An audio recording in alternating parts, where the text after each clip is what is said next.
How you going, guys? Kurt here, founder of Nomad Moto. What I'm going to show you today is our exhaust heat shield. It comes in a box like this. It has two clamp sizes. So if you've got an exhaust that's smaller or bigger, just use the one that suits your exhaust. That will pretty much cover most exhaust systems.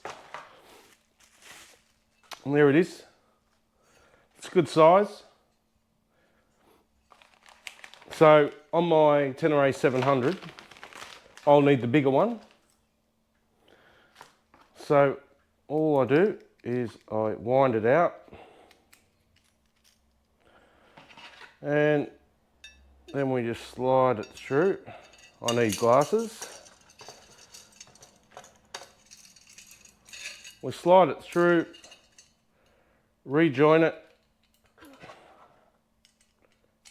You know, you can use one of the little socket, or you can use a screwdriver. Winds back on. There you have it. And we slide it over the top. So, and you also, at my age, I need glasses.